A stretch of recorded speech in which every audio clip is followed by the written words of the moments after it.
All right, guys. Well, here we are. It is someday today. I don't know what day it is. I think it's Monday. Is it Monday? Yeah, it's Monday. It is Monday because I am waiting for news right now about my movie.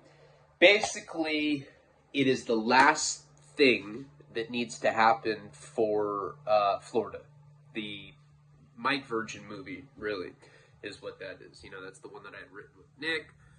And we find out, let's say like between 2 to 3 weeks for this part of the process.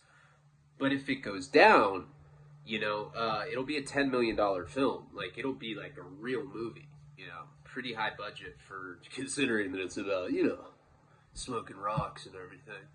But, yeah, that would be, this is the final piece of the puzzle. This is not the funding. This is not the casting. We already have a producer attached to it. You know, we've actually had two. You know, we had the first one. It didn't work out with. You know, he was just kind of like moving too slow for us. And yeah, I mean, I like him. He's producing other stuff that I'm doing, but we went with this other guy, and he's produced like big boy shit. Just some baby in a diaper. Oh, a big boy right here. No, he's produced some big movies, like shit that you've definitely heard of. Big, like the biggest movies. Think about like the top movies of the 90s. He produced one of them. And you probably can't guess because it's not a drug movie, it's not a crime movie, it's just one of the, I mean, the motherfucking movie won like 3 Academy Awards, got nominated for 10. One of the best movies of all time. He produced that, produced a bunch of really good stuff. But anyway, it is at the studio right now for distribution. There's a team that is deciding whether to greenlight it for distribution. It's called a reverse pickup. And that would it basically says that they promise to distribute the film once we complete it. Nick would be directing it. I would be an actor in it. Maybe I'd play myself, maybe not. You know, I guess if they let me do it. I know that if I am in the movie, I have to lose like 60 pounds. Well, what do you mean? They're like, you're fat. It is what it is, man. So, you know, I'd have to lose a lot of weight, which I know how to do, but I don't know what's up with me. I'm just smashing like Girl Scout cookies and not shaving, and there's like cum coming out of my nose. Oh, this happens all the time, so what? So, you know, so there's that, and there's my mom, so that's the really bad thing that's happening. And I just want this fucking movie deal to go down because I know that it would just be good to be able to show my mom an actual like $10 million film that I wrote, because the chances of writing a screenplay and selling it and it being that big of a movie and like being backed by a major studio, major producers, is probably like 1 in a million. It's more likely that you will get a lightning bolt shoved in your asshole while you're riding like a wild whale in the ocean. And then you get attacked by a shark. That's pretty much like the odds of selling a script. Of course, those odds are increased if you know people. And it's definitely the business. Like, you have to suck dudes' dicks. Yo, come here. You're somebody, I'm gonna suck your dick. Oh! Can you check out the script I wrote? Yeah. I'll get back to you. And then they never call. You're like, fuck! Sucked another dick again. Nothing. So, it's very possible that they say 2 to 3 weeks. They got it last Monday. My friend Dave, the guy that used to live with me, the director, he was telling me that it typically takes 2 to 3 weeks to get the decision. My manager said the same thing. Nick's people said the same thing. So about 2 to 3 weeks, but from what I've heard, you don't get the decision on a Monday. Like, Monday is the one day that they don't, it's Monday. No decisions today. It's because they just got back from the weekend. Everybody's been snorting blow with hookers. It's the film industry, you know. There's not people going to church. That's for fucking sure. That's what I want to be part of. No soul. I have no soul. I want to be with those people. Riding bulls and shit through like Compton. What? And then, okay, so there's that. And then there's also, you know, Alex coming through with the Paul Project bylaws. Like, last I checked, she was halfway done, but then I talked to her yesterday, and I think she's all the way done, and she was going to have a phone conversation with Joe. I haven't checked in with him, and I'm also giving him access to Patreon so that he can look at the post that I did for the $20 and $100 tier. Also, I have a bunch of extra copies of Wasting Talent as Kindles. I am going to start giving those away to the $10 tier. So if you're on the $10 tier, even if you don't have a Kindle device, you can download it on the App Store. And tomorrow I'm going to Arizona for 2 days. Where, you know, Nick and I are going to a meeting out there for another movie that we're considering writing right now, and we're trying to get that going. So we're going to meet up with somebody out there, kind of like go on a creative trip and get away from just thinking, like, fuck, is it going to go down? And then, you know, my mom being here, and just, it's two things that are like keeping like a constant obsession for me. Like my mom and the fact that I might get a huge deal right now for this movie. You know, money-wise, I don't make too much from it. I mean, you know, it's decent, but it's not $1 million or anything. But you make a nice amount. That's cool, because I have another son coming. But really, I just want to see the fucking movie come out. That's it. Don't you want to see Mike Virgin as a movie? I do. I knew him. Like, I actually knew the guy. There's Mike. And, the last little update. Nico's out there. I always tell her, don't bring him down when I'm doing a video, but she doesn't listen. I don't know. The last piece of news, though, and this is good for you in the Patreon universe, Lucas Seller, the new director of Idiot Savant, my documentary, has started officially. He's been going for like a little over a week, and they have a new sizzle because we're trying to raise the last of the money. The absolute end of the financing is right now. But now he's coming on, so you guys are going to start seeing what the fucking film... And remember the whole time I'm like, this isn't what it's going to look like. Now you're going to see, like, he's going to give a sizzle, and you'll see what the shit's going to look like. And I'll put that on here, and if people are interested in partial finance investments, right now we're only doing $10,000. We're no longer doing $5,000 investments. $10,000, and you get 1 point. You know, you used to get 1 point for $5,000, but we're at the end of it now. Risk has been minimized. The return rate, risk to return factor on it is so great that we can't be generous with points like that anymore. So we're doing 1 point for $10,000. And the way that it works, if you were to put 10 grand into it, and I'm sure a lot of people are, they're like, shut up, bitch. No, I'm not going to put 10 grand into your movie.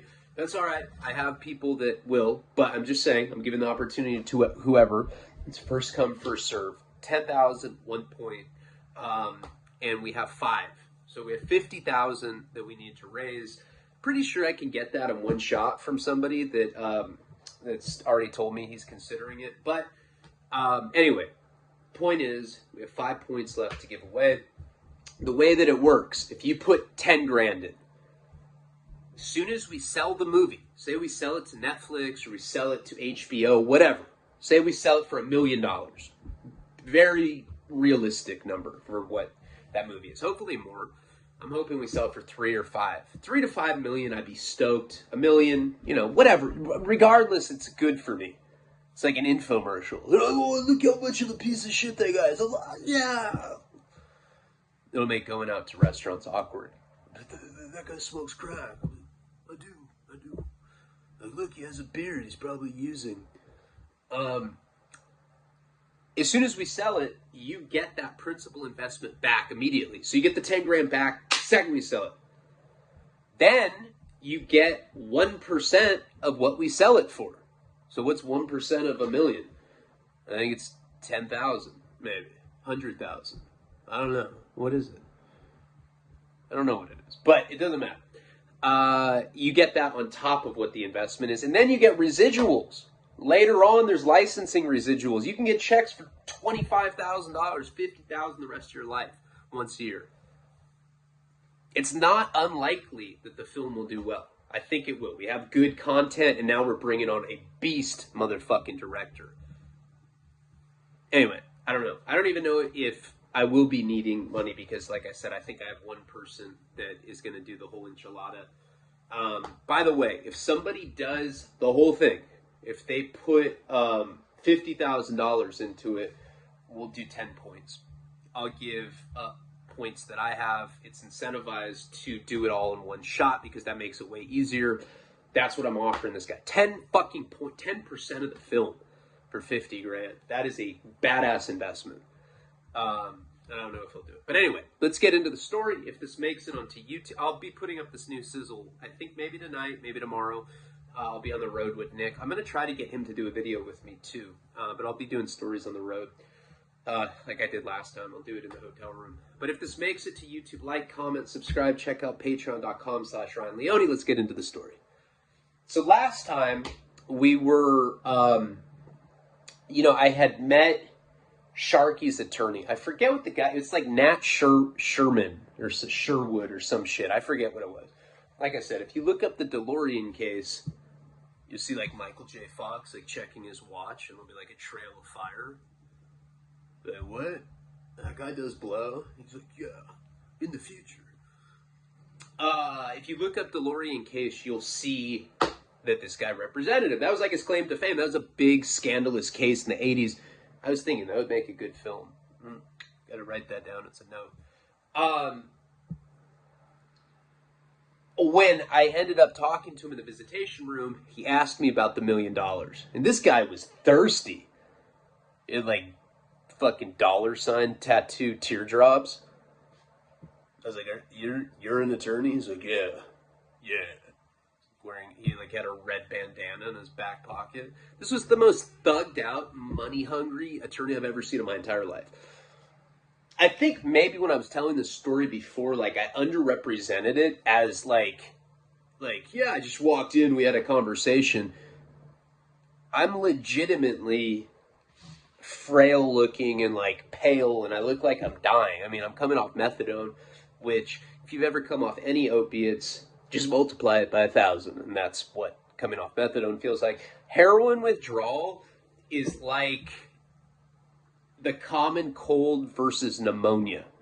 Pneumonia being methadone, the common cold being heroin withdrawal. It still sucks. It's definitely not something you want to go through, but it was the most severe pain I've ever been in my life. In every aspect, really. Physically, mentally, emotionally, spiritually. Paul's death was probably the most painful emotionally for me. Because, I'm an only child, and really he was like a brother to me, He really was, in a lot of ways, my best friend, I mean, Jeff, I guess, was for a long time, but really it was like the three of us.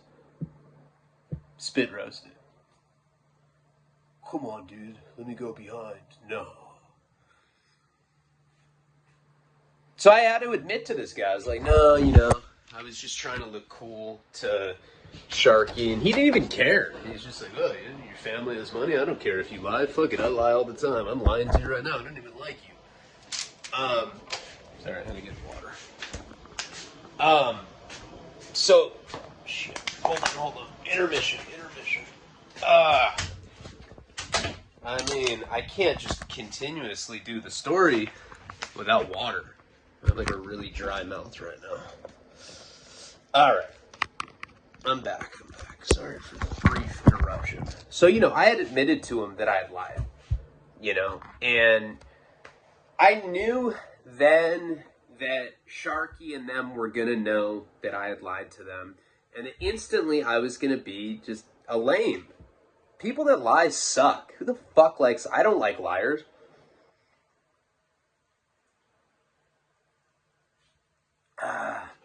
I've had people say that I'm the most dishonest person in the world. And then the people that know me the best say I'm actually the most honest person in the world. And that I'm so honest that it seems like dishonesty. Because most people are really dishonest. Or they're faking the funk. And I just say stuff because I don't give a fuck. And people aren't used to that, right? It's like people don't usually talk about their dick being small if it's actually small. It's like the kind of thing that's like ironic. Like you just got some big old pendulum swinging hammer cock. You're like, yeah, it's small, it's tiny, it sucks. Yeah, it's gross. Yeah, but like you can like see the fucking outline mold of it. Dishonest because I've been manipulative, or when I was a junkie, I ran game on people. Whatever, you know, I get that. You know, dishonesty is an inherent part of drug addiction. But as far as like white lies like that was a straight up. That's not even a white lie. That's like a severe lie. That's like, yeah, I used to be a phantom and I used to hang out at an opera house. Yeah, I used to do that. It was just something I did. It was stupid. I don't know. I haunted it. Yeah. Just like a major lie like that, you know? I don't know. I guess I've told you the reasons why I said it, because I wanted their protection. I wanted their acceptance. And I saw from RJ that the reason that they worship this fuck is because he had money. Little did I know that they were extorting this guy for a shitload of money. But that's the way that I saw it, and that's probably why I made that up to begin with. So I knew in the back of my head that this was going to come out. I'm also dealing with the fact that Jeff had just dropped that truth bomb on me, you know, telling me that he had seen Jenny get boned down at a hotel. He's like, yeah, she was sweaty. You know, there's like ass cheek sweat, you know, stains on the sheet. You see the butt cheeks? Kind of looked like she had tanning lotion on or some shit. It was totally disgusting. And it like broke my heart, like for real. Like it fucked me up because I was in prison. I'm already I'm already an emotional midget at that point. So when I'm in my cell, after going to court and shitting in my pants, puking in the courtroom, getting denied bail, Sharky comes in and he's like, hey dog, why'd you lie to me? So I already knew that it was coming. Like that was just one of like a million things that I was tripping on at the time. And I was like, you know, I'm like laying in bed, like curled up in a ball. I'm like, Sharky, I'm sorry, man. I just wanted you to like me, dog. He's like, hey, to be completely honest with you, kinda, that's fucking lame, dog. That's fucking lame. Don't ever fucking lie to me again. I'll fucking hurt you, dog. Hey, that's on my fucking familia, fool. I'll fucking knock you the fuck out, fool. He started getting all crazy with me. I was like, I got all scared. Like, started beating off, like, in my blanket. It's like, my, you know, my defense mechanism. I'm like, all right. Think sex. And he left. He basically told me that he wanted to hurt me. It was like writing a police report. I was like, well, you know, he implied that I was in some sort of danger. I gotta go. Sincerely, Ryan Leone. Fold it up. No. I remember sitting in bed after that happened.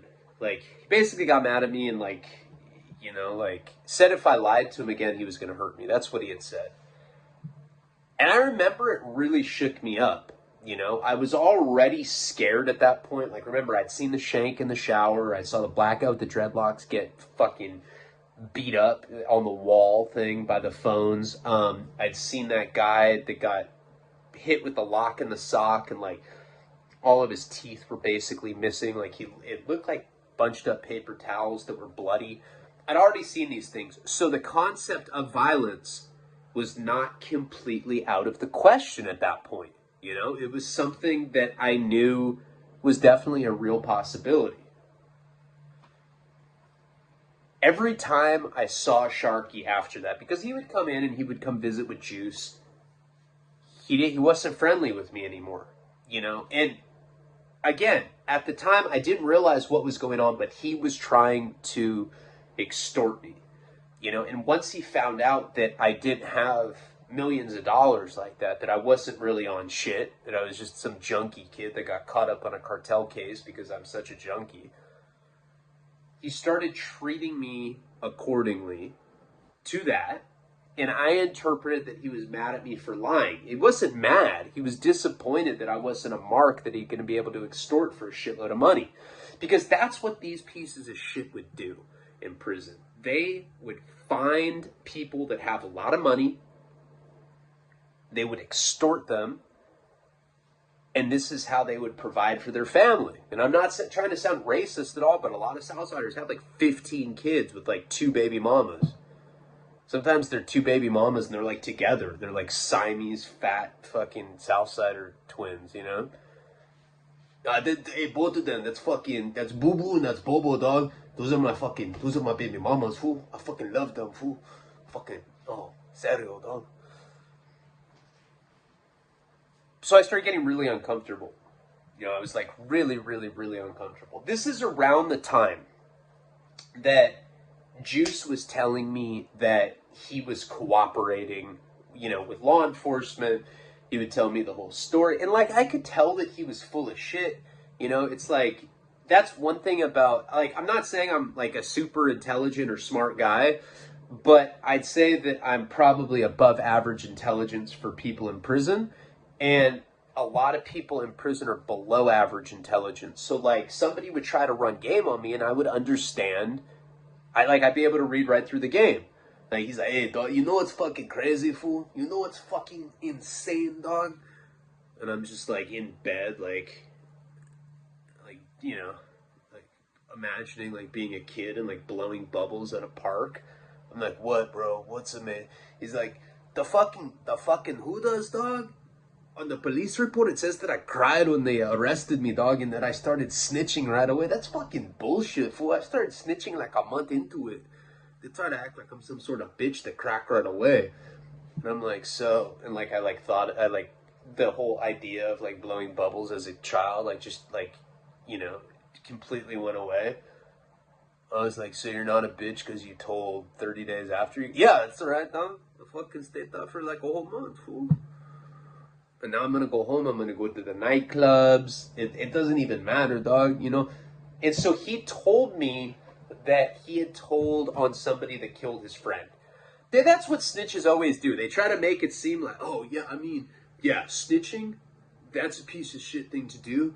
But I told on, like, someone that killed one of my friends, so it's okay. Like, it's some weird logic like that. And he had told me that, you know, he was testifying on a murder. That's why he'd been there for 3 years. I ended up writing him a letter to the judge.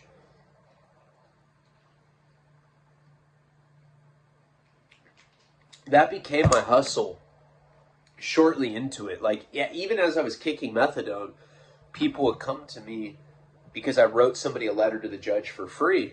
And people would come to me and they'd be like, hey, damn, fool.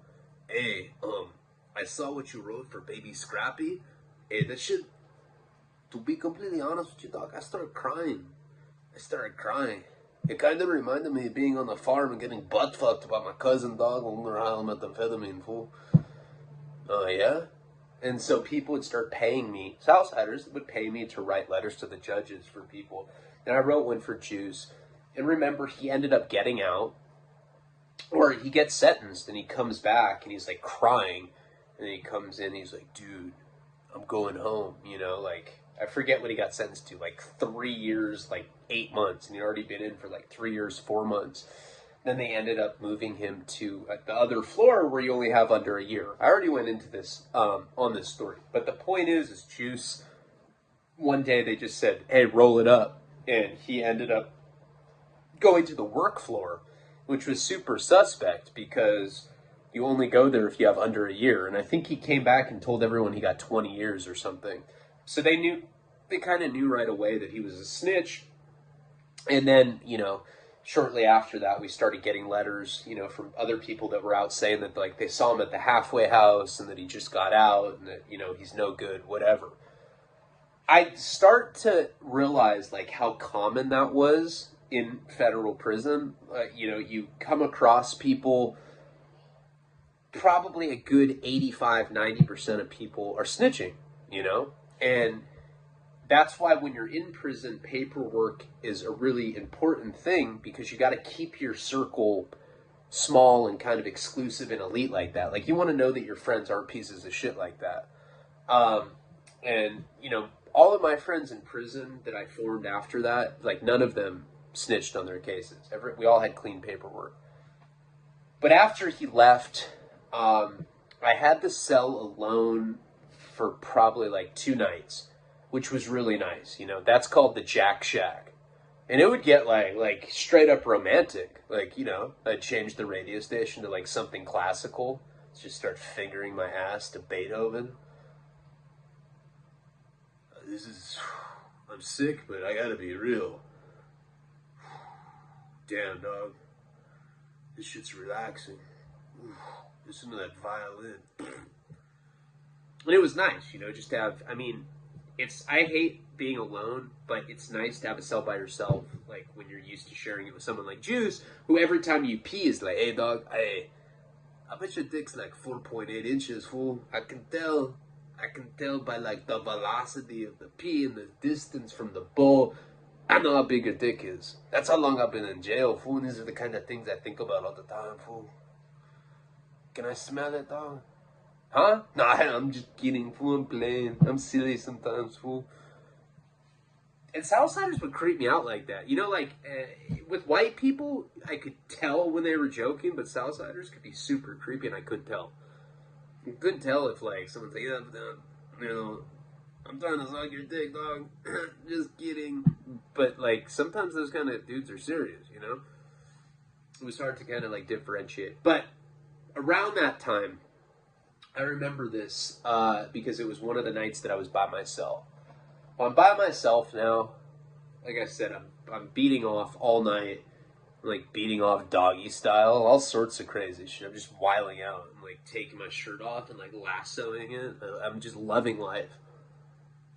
And around that time is when I discovered that Sharky had that huge pruno,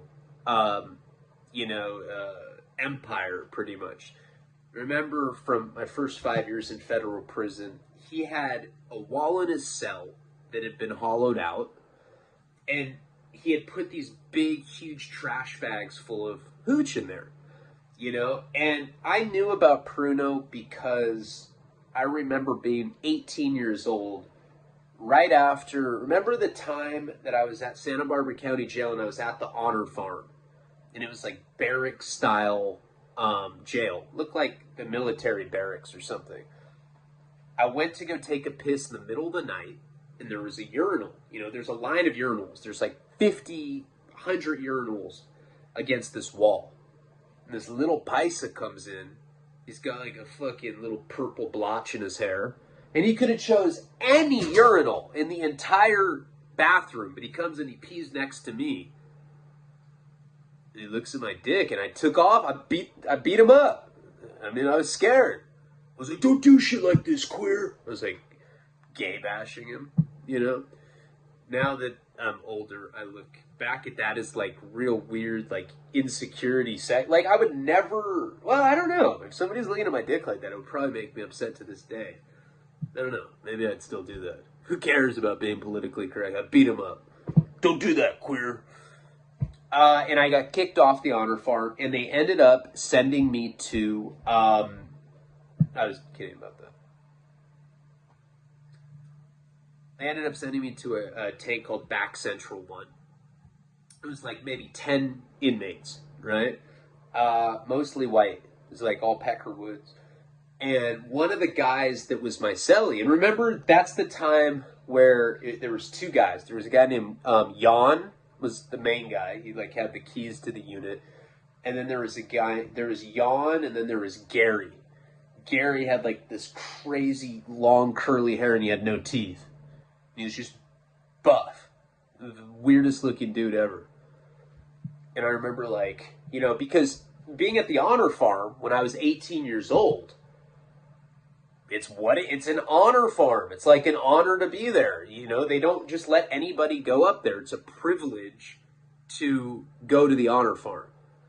You could smoke cigarettes there at the time. They had a weight pile. It's nothing like being in tanks in like a cell in county jail. And you had always heard like, hey man, you don't want to go to the tanks. There's violence going on there. And you're like, damn, I don't want to do that.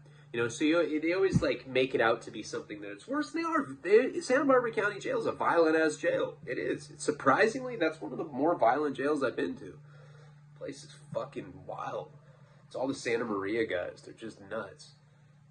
But I remember getting into this unit, and I was kind of scared because I had these preconceived notions of like what that would look like. And I see this Gary dude with the curly hair and like no teeth, and Jan has like some bandana around his eyes because he would sleep with that. He like lifted it up to see me. They're all looking at me. They're all glaring at me, trying to intimidate me. And they're like, hey man, you all right? You some sort of weirdo? I was like, if you consider a weirdo someone that likes to get butt fucked for fun. And they're like, you're gonna fit in just fine. Come on, kid. And they loved me. Like, you know, I already knew that was like the humor. Like, you gotta go with the gay humor. That's just a big jail thing, right?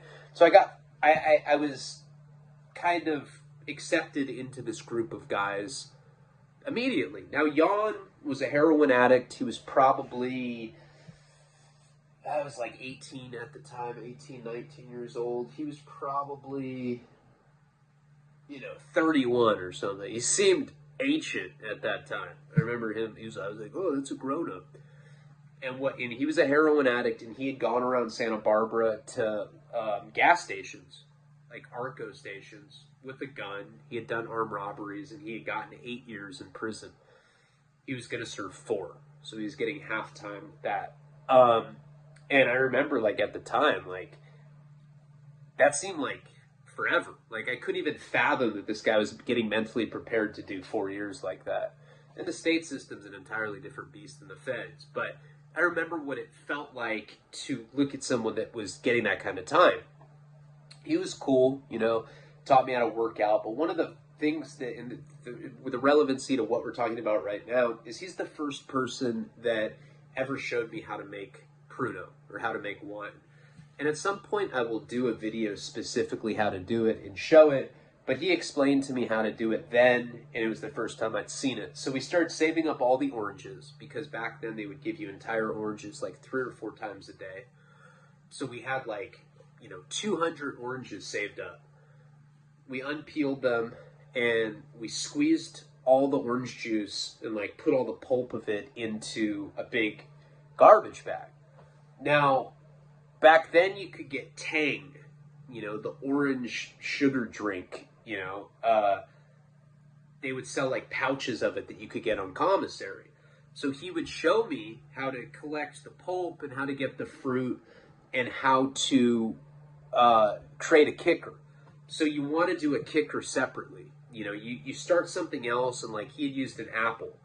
He made the apple rot. He put a bunch of sugar on an apple, and he just kind of put it in a bag, let it sit and rot for a week. That's the kicker. That's what turns the fruit and the sugar. That's what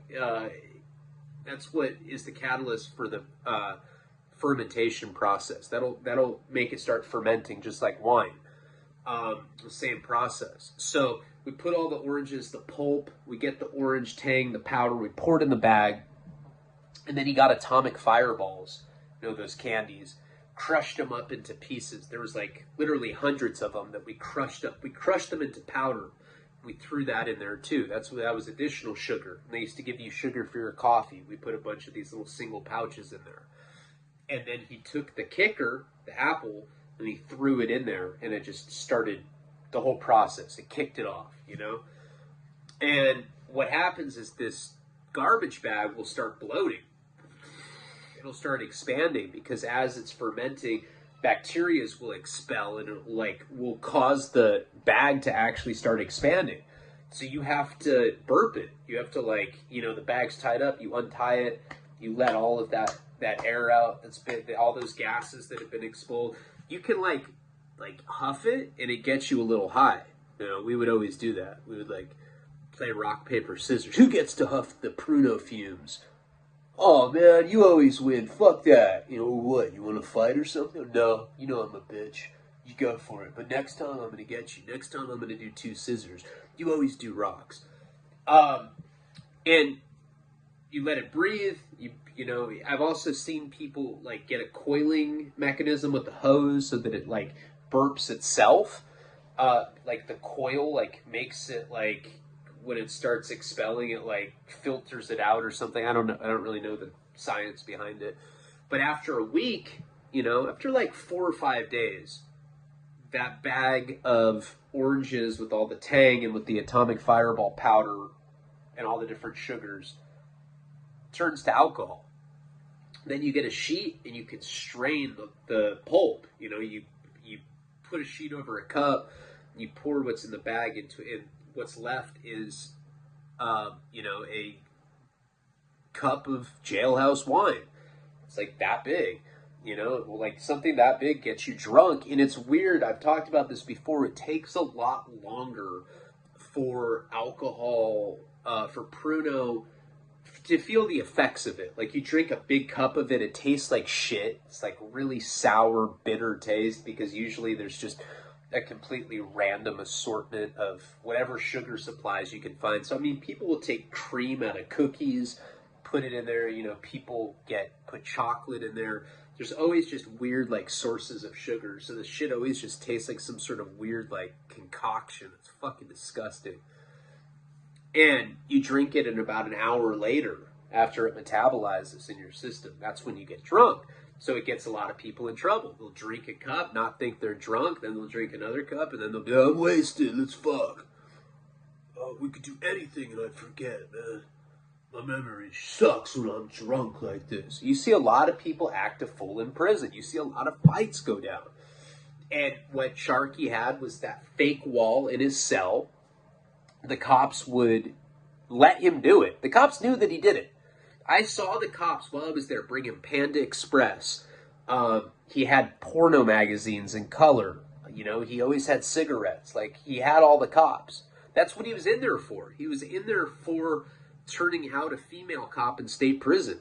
Getting her to bring cell phones, heroin, meth. Like, this guy was just a beast, I don't know. He was intimidating, he was charming, and he was scary. He was a scary ass guy. One of the scariest people I've ever met. He really did look like a shark.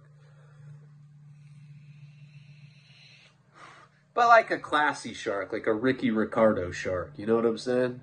He had like a Hawaiian lei on. He was like, come on, I'm Ricky. And he had that personality where you kind of forgive him. So anyway, a crew would come, like a painting crew would come once a week, like clockwork, because probably the guards were in on this. Probably not for financial reasons. Sharky just probably said, hey, if you don't do this, I'll have my big homies kill your fucking family, dog. It's like that. That's exactly how he was. And he would really do it. You hear a lot of stories about people that had died because of him directly, or him calling shots at people in state prison that would get their throats slit. He was always like bragging about that. He's like, yeah, dog, you should have seen this guy in them fucking, I'm always like running out of Southside. Hey, you should have seen this fucking fool Yogi, dog. We stabbed him in his throat and we watched his life bleed right out of him. It was fucking sexual, kinda. He was a sicko. He was a sociopath, no doubt. Psychopathic motherfucker. So he would put these big bags of pruno in his wall. Once a week, the painting crew would come and take it out. And he made so much pruno, so much hooch. They would call it pisto. The Mexicans, Paisas or Southsiders would call it pisto. He made so much that he could get the entire unit drunk twice. And he'd always bring the alcohol out Friday and Saturday night. So on the weekends, everybody got wasted. That creates a lot of fights. At that time, I'm still kicking methadone. I'm like early into it, so I don't want to drink, He had tried to bring me some pruno just for free. Like, even though he didn't like me, or, he was disappointed that he wasn't going to be able to extort me out of like millions of dollars. I'm sure he still looked at me as a mark, so he had brought me a free cup of pruno. This is after he found out that I was lying to him about the $1 million. He's like, hey, dog, pisto. All right. And he just left it on my locker. This is the period where Juice had gone to this other floor. He's like, that's weird. I don't know why they're moving me to the floor that says that I'm getting out in under a year. It must be some kind of mistake. Southsiders were all like looking at him like wolves that were about to pounce on their prey. But somehow he made it out of there. So I'm by myself. Sharky ends up giving me this cup of pruno. Now, it's sketchy to drink when you're in the feds or when you're in the state system, anywhere, because jailhouse alcohol is actually something that they take very seriously because it creates so many fights.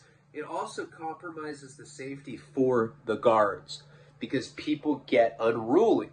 You know, there was a situation when I first went to Victorville. I was on the bus with somebody that had just come from Atwater, which was a United States penitentiary, so a USP. So in the federal system, the maximum security, the really bad ones, where the really bad stuff goes down, is called the USP, the pen. It's like a level 4 super max fucking federal penitentiary. This guy had just come from Atwater when I was on the bus at Victorville. And he sat next to me. I was like, hey, what's up? I'm Ryan. He's like, hey, dog, I'm fucking Killer Bam Bam, fool. Nice to meet you. He took he had no neck, but he took everything seriously. Like, nice to meet you, dog. I'm cool from Atwater, fool. Oh, it's fucking crazy, fool. Now, what happened to your neck? He's like, oh, I don't know, dog. I haven't seen it for a long time, fool. You changed me, dog. Atwater changed me. It's crazy, dog. It's crazy there. I was like, oh, why was it crazy? So he starts telling me the story about when he was there.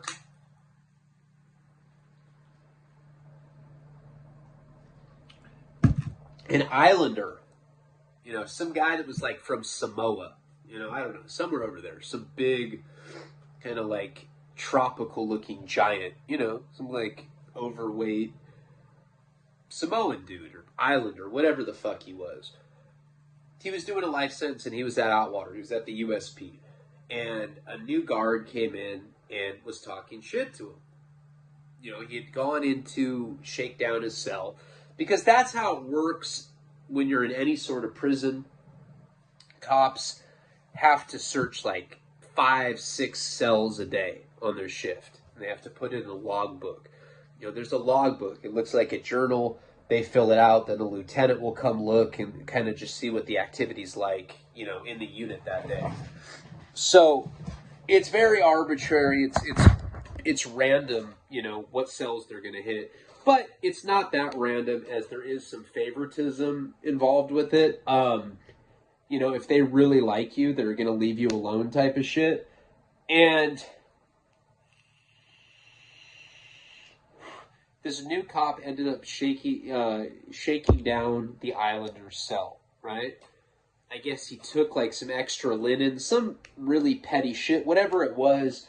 They end up getting in an argument, and the cop doesn't give him whatever he took while he was searching his cell. Well, the islander ends up getting drunk.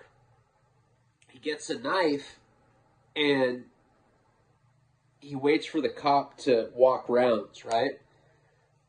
He's sitting on his bunk. He's got this knife out. He's got this shank. Now, the kind of shank that he had was a bone crusher. And it was made from a door stopper. Those little V things that would be on a door. It lets it stay open. It guides it, whatever. It's a door stopper. It's a little V-shaped metallic object that would be on a door. When inmates find that in a prison, they steal it because you can make a bone crusher, a big old Jason Voorhees looking machete shank. It's gnarly. If somebody pulled one of those out, I'd be like, ugh, you can fuck me. Please don't stab me with that, because that kind of thing can actually kill you. Most shanks are essentially vanity shanks. They'll put little annoying holes in you and they'll hurt and you'll bleed and it's fucked up, but it's not going to kill you, So anyway, he's sitting down on the bed. The cop comes up to him. There's walking around and says, hey, CO. CO's he's like, look, I'm not going to argue with you anymore. I'm not going to get, he kind of walks up to the door to talk to him. He jumps up from the bed, springs up, and he just starts stabbing the fuck out of this cop. Stabs him in the stomach and just guts him like a fucking fish. Cuts him. Intestinal wiring spilling out of his stomach. Gore everywhere. There's just this it looked like spilled soup you know, is how it was described to me. This cop's guts all over the fucking cell floor. The Islander's drunk, kills the cop, drags his dead body from the cell all the way to the cop station. So there's always a cop office in a housing unit, like in Victorville. Some of these newer penitentiaries, they're all have the same layout. The cop has like a little office on the first tier. Drags him down the stairs, a snail trail of blood and gore following him.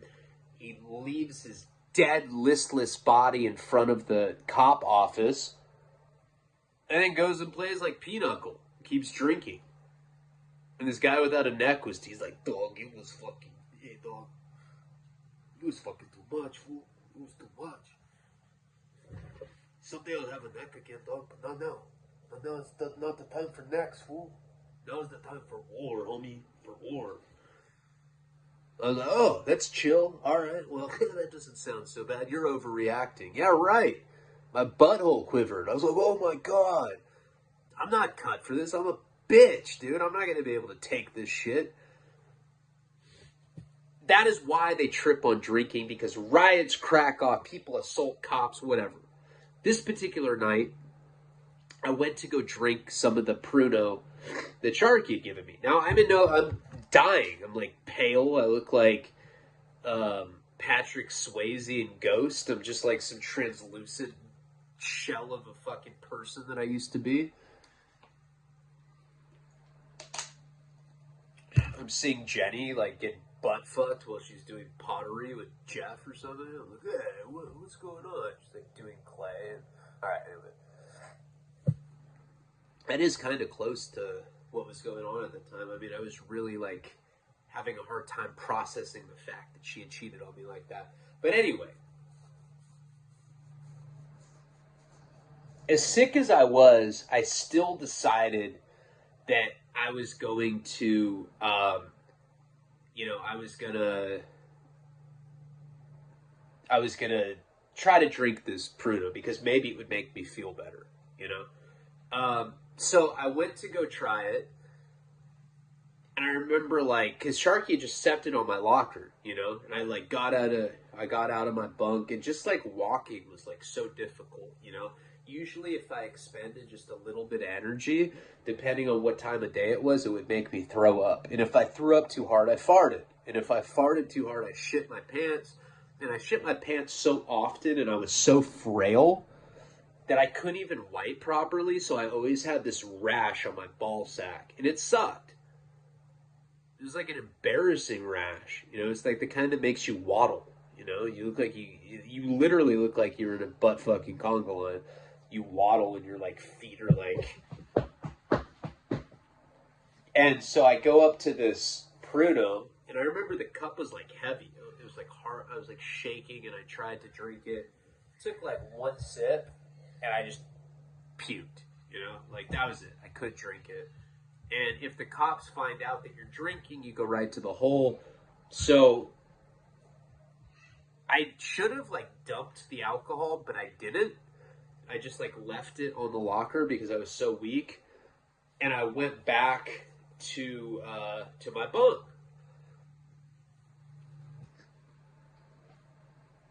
I don't know if I like fell asleep. I don't think that it was like that. It was probably like a cat nap, whatever. I was like laying in my bunk listening to music, and I see all this commotion.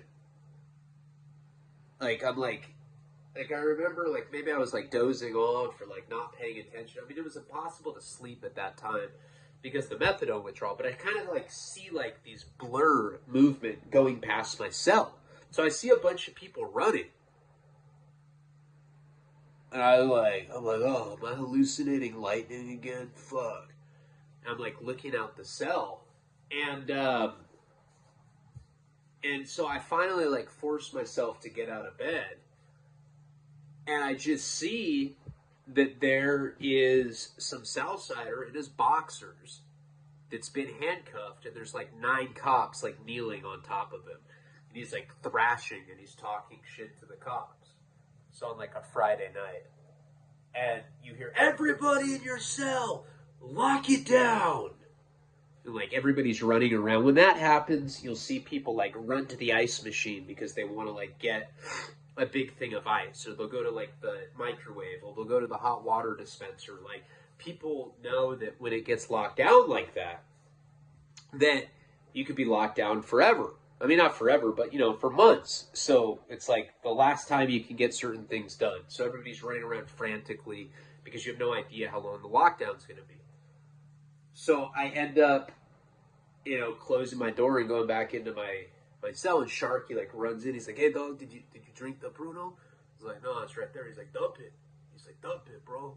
He's like, I forget the guy's name, but he's like, hey, so-and-so just fucking took off on a cop, fool. Hey, we're fucked. They're going to come rip this unit apart right now. I was like, what do you mean he took off on a cop? He's like, he was all drunk. He fucking hit a cop in the face, dog. I was like, so, you know, I like forced myself out of bed, and I got the cup and I dumped it and flushed it. Sure enough, you know, about an hour later, cops come into my cell. You know, they're going into each cell one at a time, and they take me out of the cell and cuff me. You know, they do this to everybody. So now I'm cuffed outside the cell, and like this group of people, it's like SIS, a lieutenant, another guard, they're going in and they're just ripping my cell apart. And I don't have anything in there. There's just like cum stains like all over my toilet bowl. But I don't really have like anything illegal in there. Thankfully, Sharky came and told me to dump the pruno, because if he hadn't, I would have gotten busted for that, you know, and I didn't want to go to the hole in a situation. You know, no radio, no nothing. So I like barely got out of it, and then like, you know, probably the next day, Sharky came into the cell, and he was this is when he was telling me that he wanted me to move in with Chenny, you know, and Chenny ended up being like one of the most hardcore cellies that I ever had in my entire life, and he was crazy, you know. He'd be like, yeah, dog, yeah,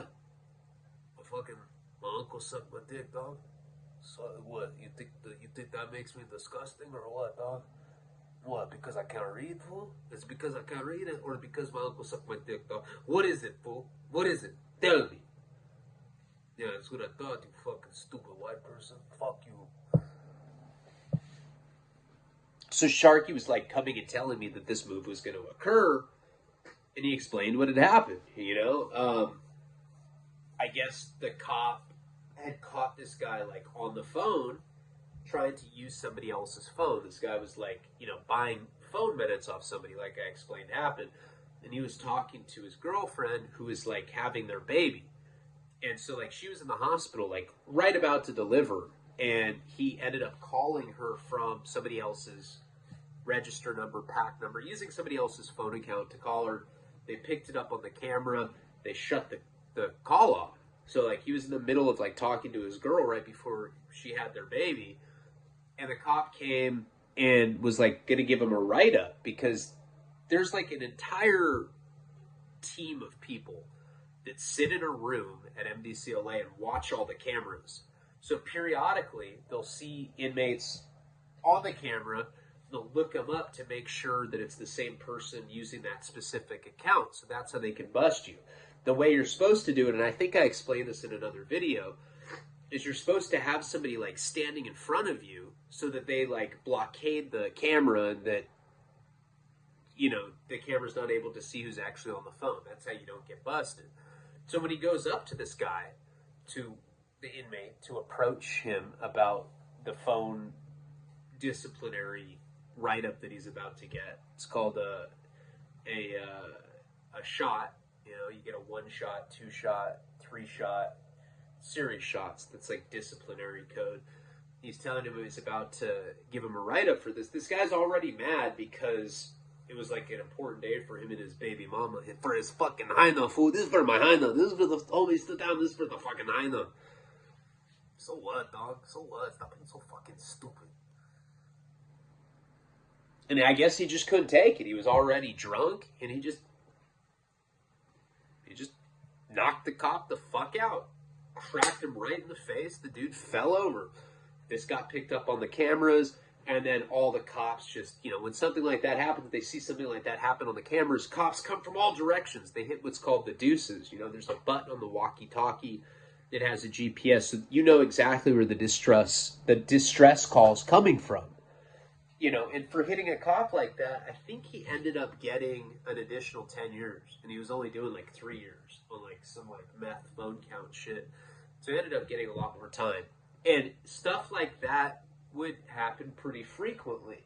Maybe not cops getting assaulted like that. I only had seen it one more time past that. It was much later.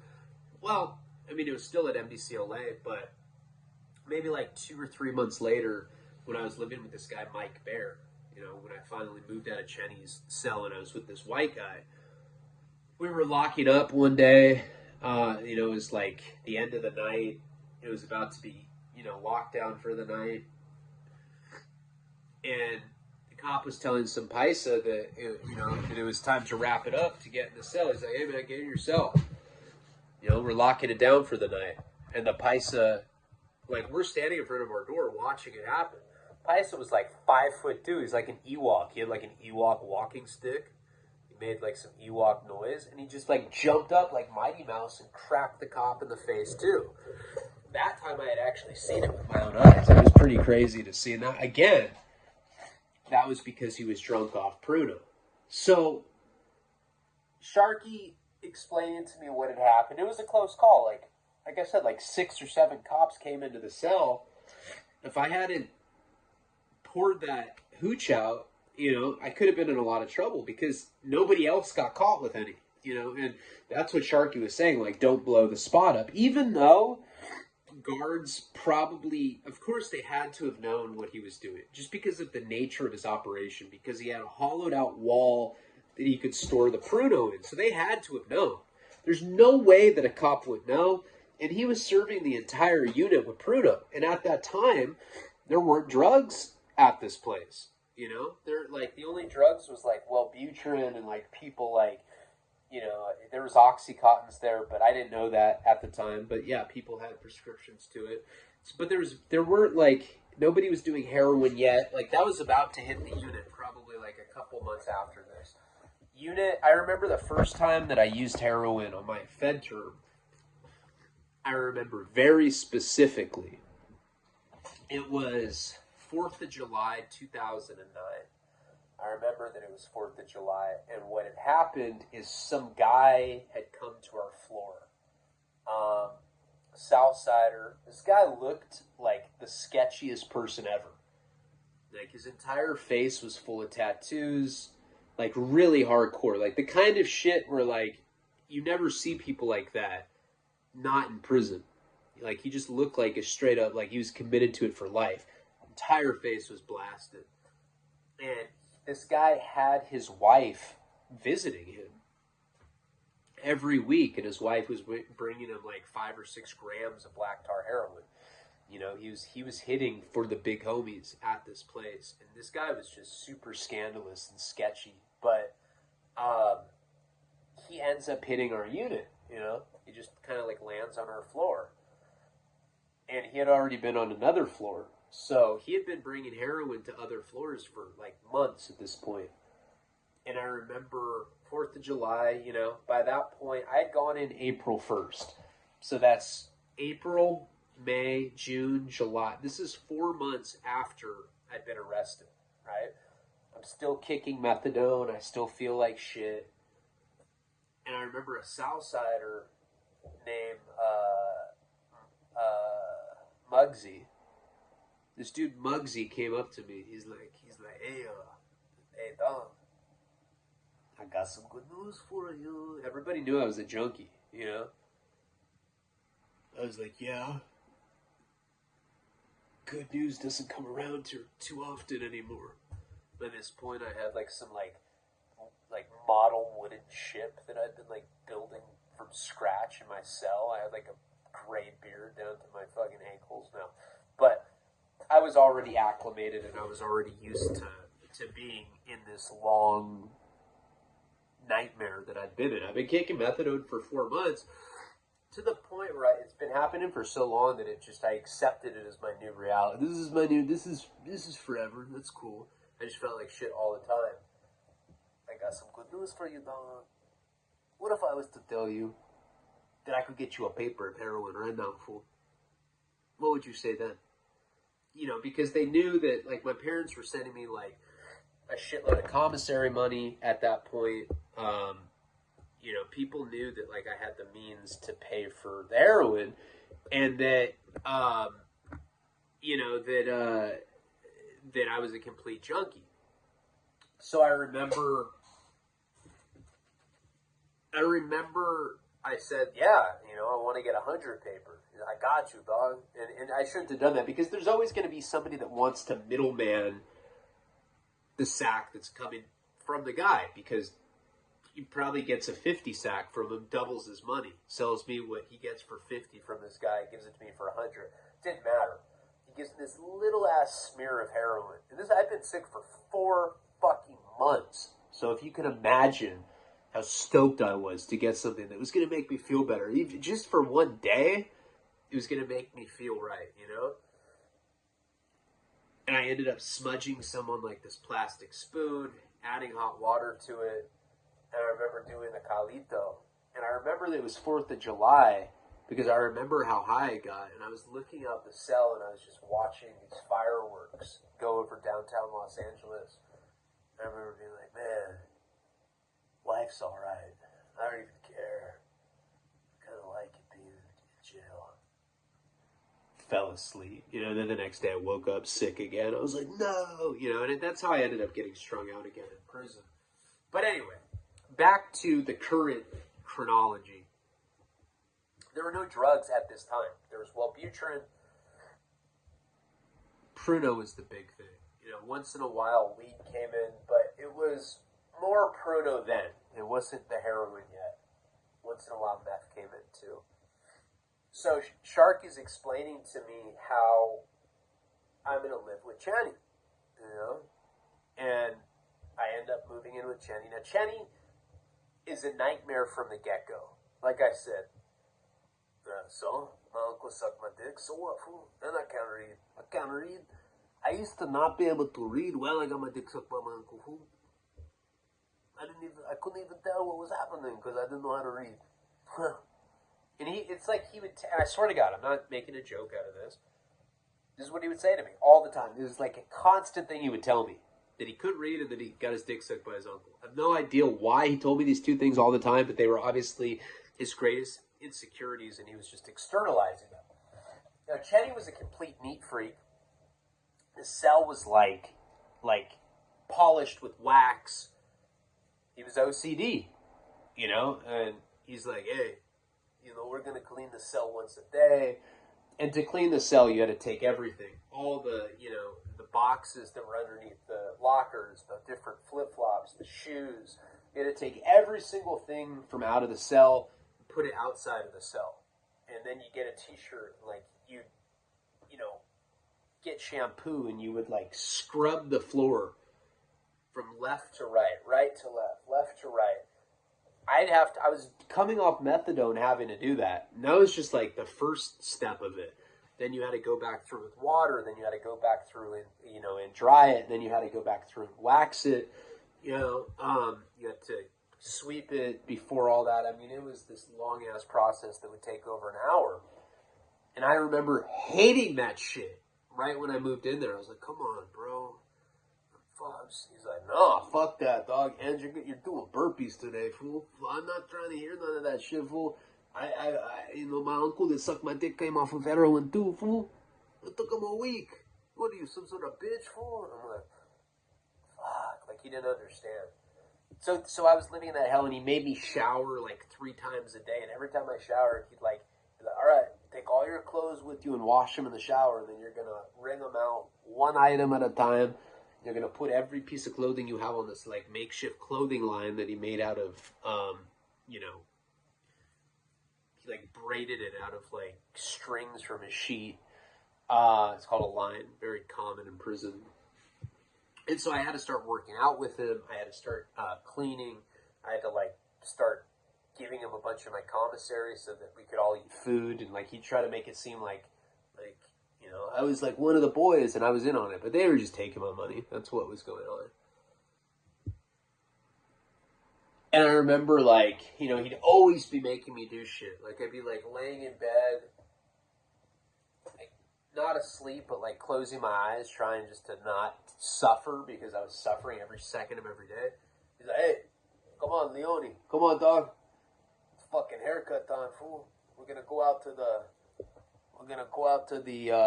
to the recreation cage, and they're gonna shave your head. You know, you look like shit, fool. We're gonna get you right. We're gonna give you a fade, all that.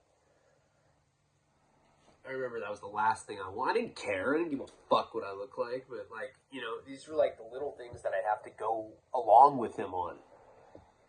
So I go out to that recreation cage. It's, like, the same, like, patio area that I showed you guys the video of when I was outside of MDCLA. And they sit me down on, like, a crate. Put the little, like, you know, hair protector cape, frontal cape thing that you wear, like, at a barber shop.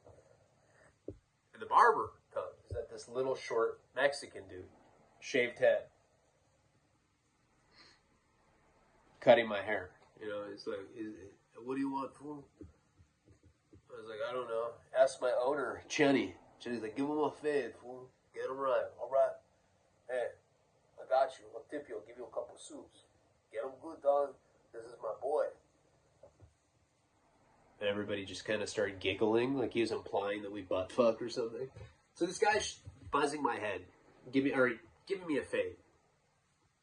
He's like, yeah, you know, I'm like, even though I'm sick, I'm like trying to strike up a conversation. I'm like, hey man, where are you from? He's like, I'm from Santa Barbara, dog. I'm from Bruta. And I'm like, really? I'm from Santa Barbara too. And he's like, I know, dog. You don't remember me? I was like, no. He's like, I'm the dude that took your disc, man. Fool, I jumped you with my homeboys. You don't remember that? You just let me have it, too. You just let me take that shit from you. And he, like, kind of nicked my head on purpose. And I looked at him, and everybody's looking at me. Like, what am I going to do? Like, I just let this guy punk me out, right? And we will get into what happens with that in the next installment of the Shaky Jake Redux. Coming off the sinus infection. But you know, whatever. I'm trying. I think I've been putting out some decent stuff lately. I really liked the Sex Files thing that I did for the $20 tier. That's like one of my favorites I've done in a long time. All right, guys. Love you. Appreciate you. My voice just started getting sore at the end. I was trying to make this one like at 30 minutes, but I was like, that's a good point to end. It's a good cliffhanger. I didn't even recognize this fucking dude from Santa Barbara. But we'll get into that in the next installment. Palabra.